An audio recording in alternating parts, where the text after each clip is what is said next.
どうもプロです。今回はベテランの方でも難易度が高い横向き溶接をやっていきます。動画後半で溶接を分析し、次につなげるやり方も解説していきますので、最後まで溶接テクニックを見逃さないでください。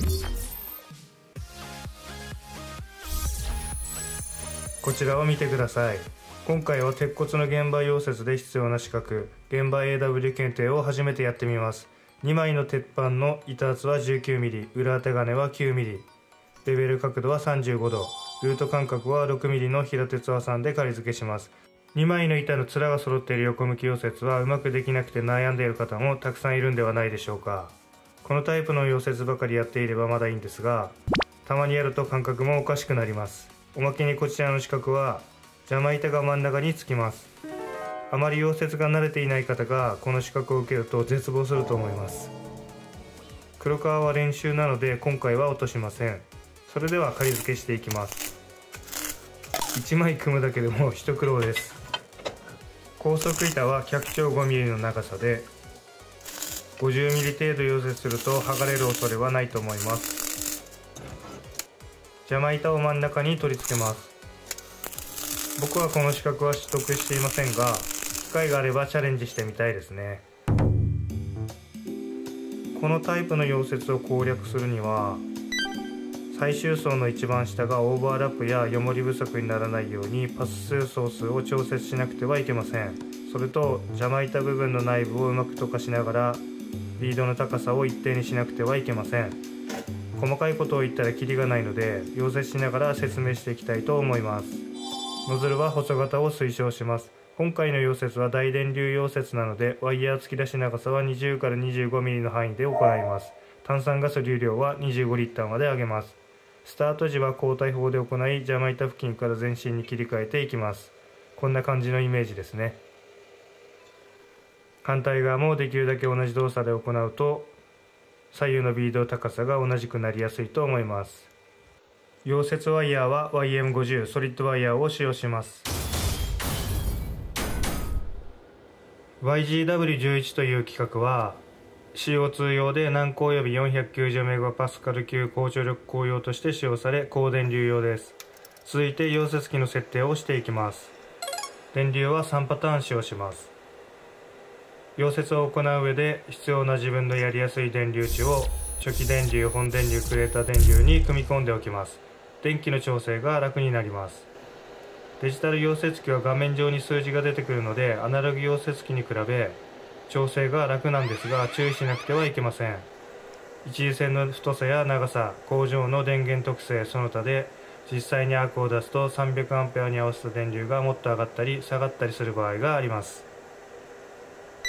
溶接機の表示はなるべくアークを出している電流値を見るようにしてください。初期電流を 170A に合わせます。クレーター電流は 200A 前後でやります。電圧調整はテストピースに出して微調整してください。電圧の調整が悪いと外観が悪くなります。ソリッドワイヤーなので軟高にランプ点灯を確認します。他は映像の場所にランプがついているか確認します。波形制御はマニアックな機能ですが、こちらを調整するとパナソニックを大変の溶接機に似せられるみたいです。さすが VR です。本電流は 280A から 300A くらいが無難かと思います。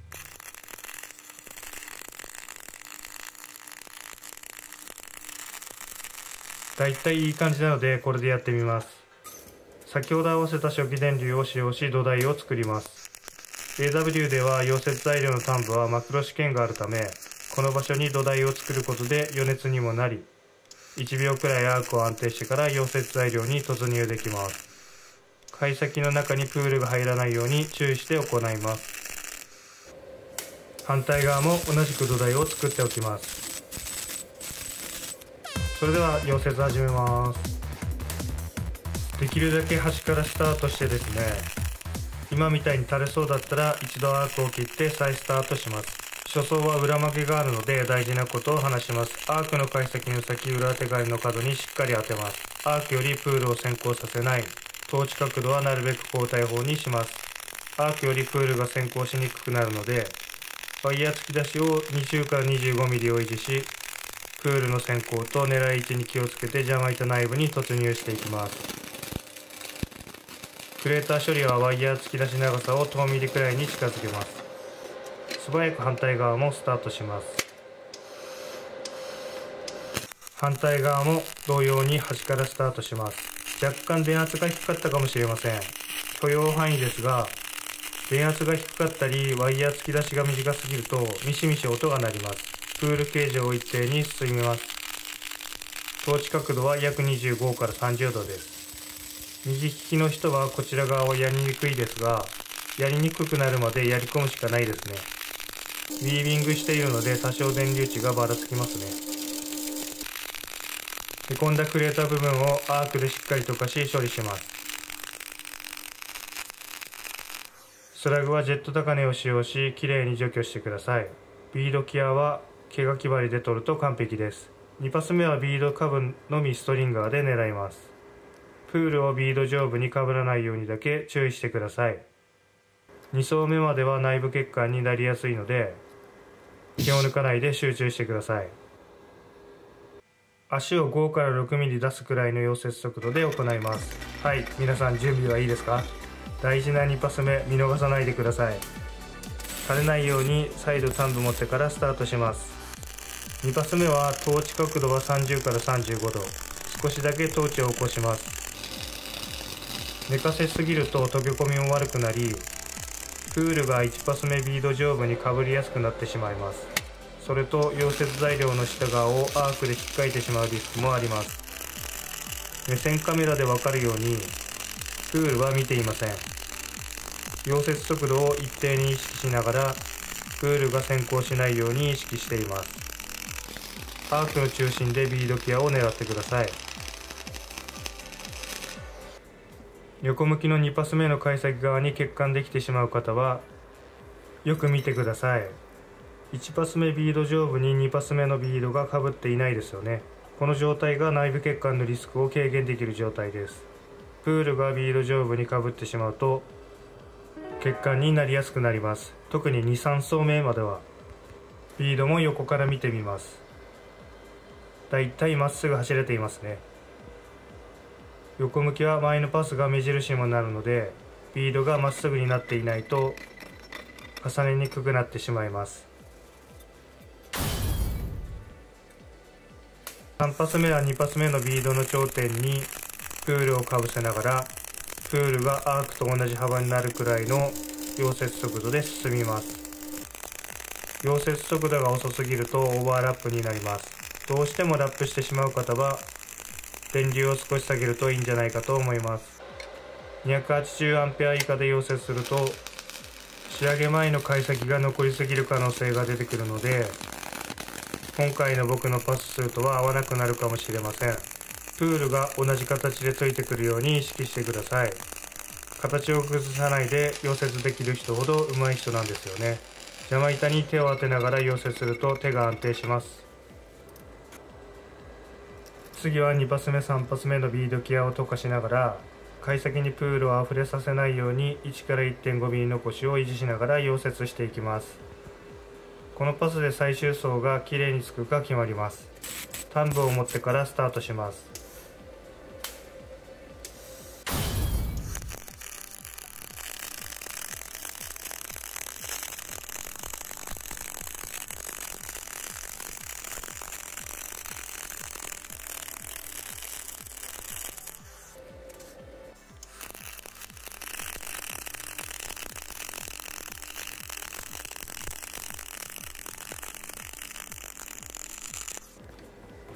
少し盛りすぎました。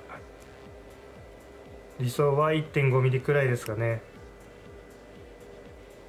次は4パス目のビードの頂点にプールをかぶせながら映像のように大きめにビービングしていきます。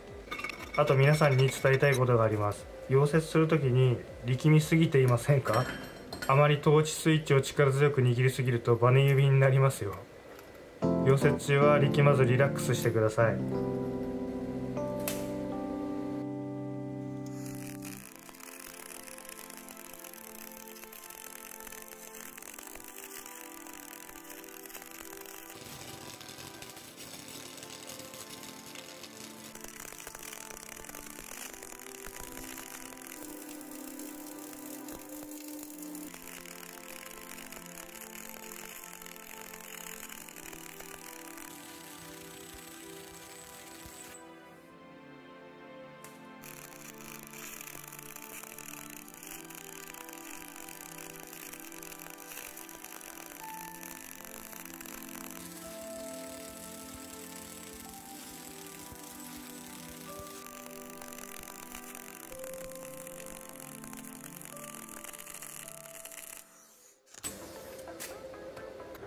ワイヤーで狙っている位置を溶かしていきます。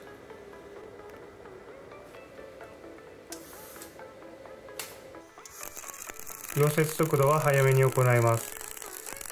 この場所がオーバーラップになってしまう方は少し電流を下げるのもありかと思います。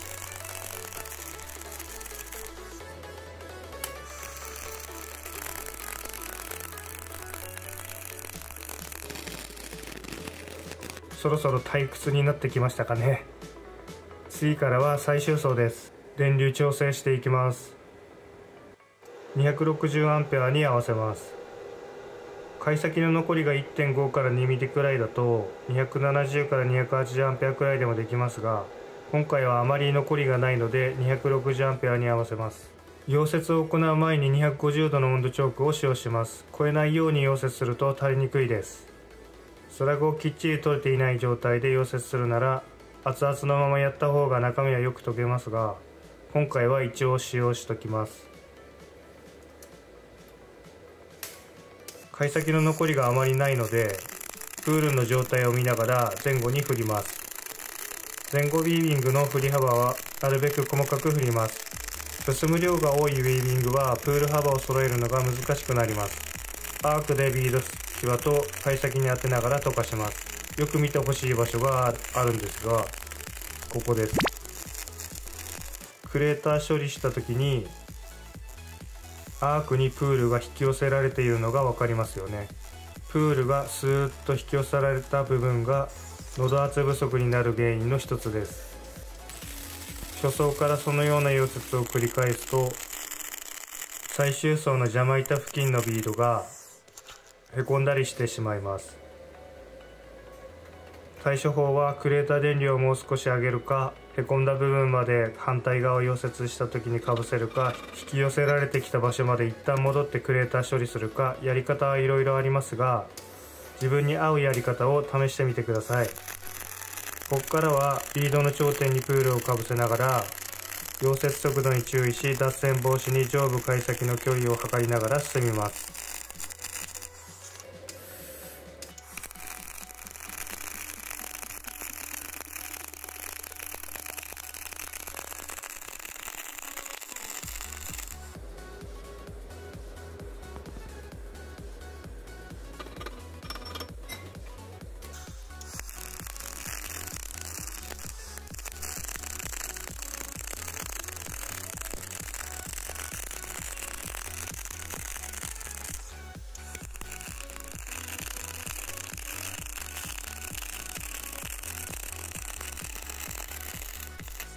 再度250度を測ります。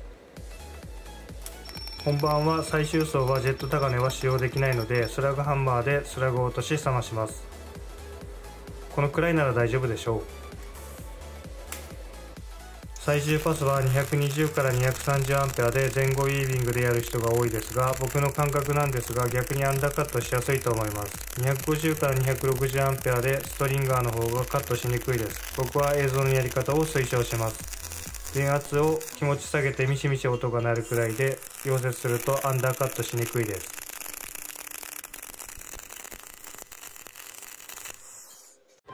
いやー、ちょっとひん曲がりましたね。1、2回やったところでうまくできませんね。現場 AW 持ってる人すごいな。あと1回2回やったらうまくで調整できそうですが、悔しいんでまた時間ある時リベンジします。それではまた次の投稿を楽しみにしててください。チャンネル登録よろしくお願いします。ご視聴ありがとうございました。